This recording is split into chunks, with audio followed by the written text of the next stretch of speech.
Frida,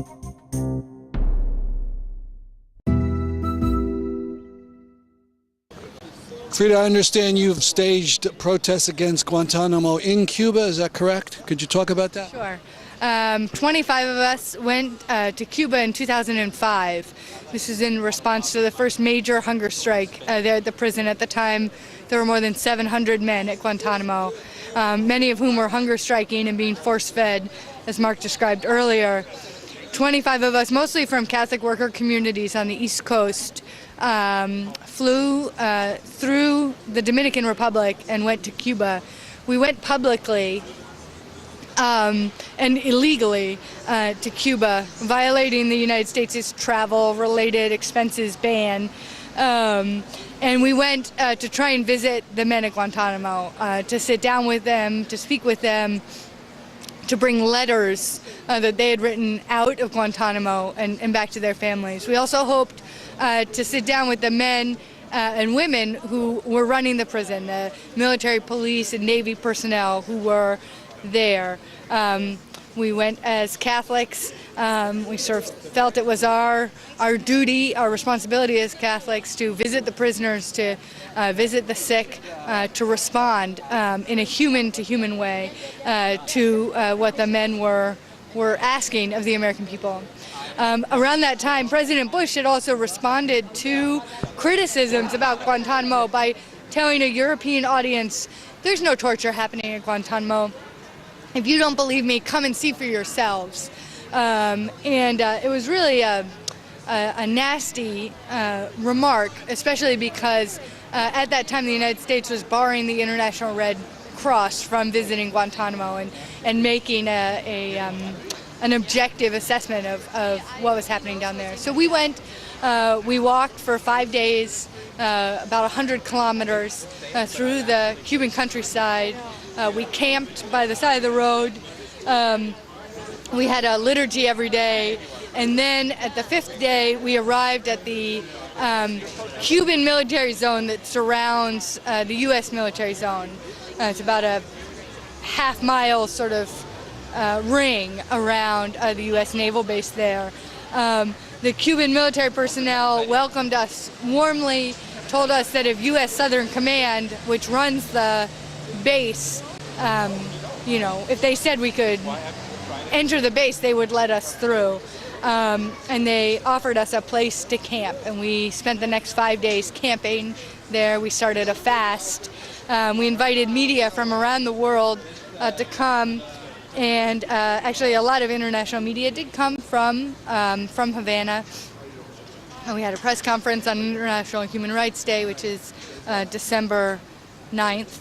And we hope... Remind me what year again with this? It is 2005. So it was our hope.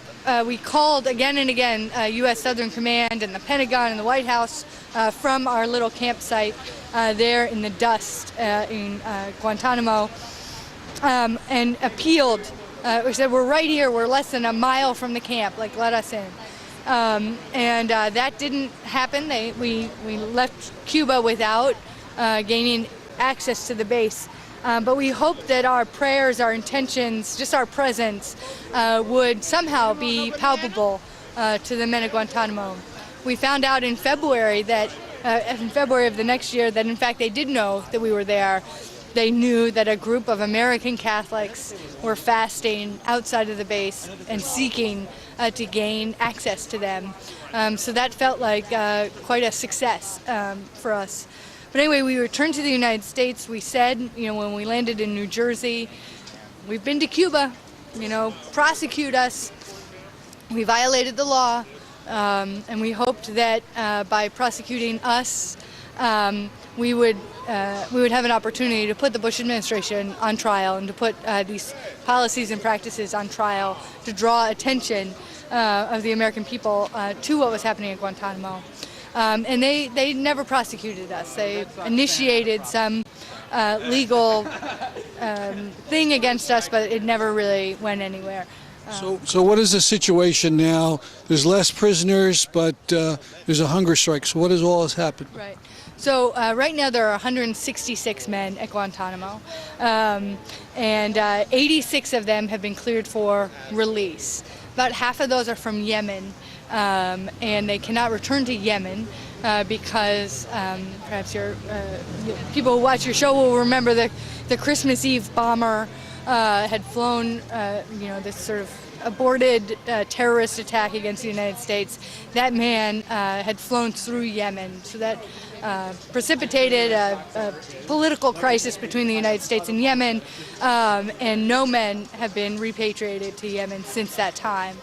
A number of the men are from an area of China, and they're an ethnic minority in China. They're called Uyghurs, and they're Muslim men, and the Chinese government sees them as a threat. And if they were returned to China, they would be imprisoned, and they would be tortured there. So there are some of them, and then there are men from a number of other countries that are still there. They're on hunger strike because, they were responding to a number of sort of abuses, so new policies that the guards have put into place in the last 6 months. But really, they're on hunger strike because many of them no longer want to live in this purgatory, in this limbo that they've been in, many of them for more than 11 years. I saw one sign that said there's force feeding. Is that going on? Yes. So what the military personnel does there is a man is deemed to be hunger striking if they miss more than 9 meals consecutively. And so at that time, they are force-fed. They do not want, U.S. military personnel, U.S. personnel at Guantanamo do not want any more deaths. 9 men have died at Guantanamo so far, a number of them in suicide, at least reportedly in suicide. And so they don't want any more deaths. Each one of these deaths has created a major, it's drawn attention again to the situation at Guantanamo. It's okay, that's okay, you're all right. We should cut this short, I think. So all in all, what is being called for today? So what is being called for is that the men who have been cleared for release be freed, that their legal purgatory be ended, that they be repatriated, if not to their own home countries, to some third country, including to the United States. There are communities throughout this country, Amherst, Massachusetts, Tallahassee, Florida, a number of other communities that are willing to take men from Guantanamo as refugees into their own communities and take care of them until they're able to stand on their own 2 feet again. So those men need to be released from Guantanamo. That could happen tomorrow. And then for the rest of the men, some of whom have legitimate charges against them, that the legal process be speeded up. These tribunals that are happening are interminable for a small handful of men there. There is no swift justice at Guantanamo. And then there's a group of men who the Obama administration has said are too dangerous to be released, but they cannot be tried because the information, the evidence against them was obtained by torture. And so that's on the Bush administration, that's on the Obama administration to figure out what to do with these men. And in my view and the view of many in the human rights and legal community, the evidence against these men is hearsay, is fabrication, is third-hand anecdotes, is not information that would stand up in a U.S. court and send somebody to prison. So there's a solution to each man at Guantanamo. There's a legal solution, a path either to prison or to freedom, and that needs to happen before more of these men die. And they are, many of them are in dire health circumstances right now. A number of them are getting very elderly. They're being held at a cost of $800,000 per person per year. And that's at a time when, I don't know about your community, but, we're shutting down the rec department, we're laying off teachers, we're closing clinics, we're cutting social services, there are fewer firemen and police officers.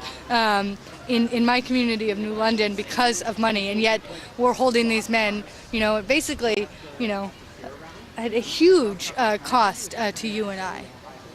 Thank you very much.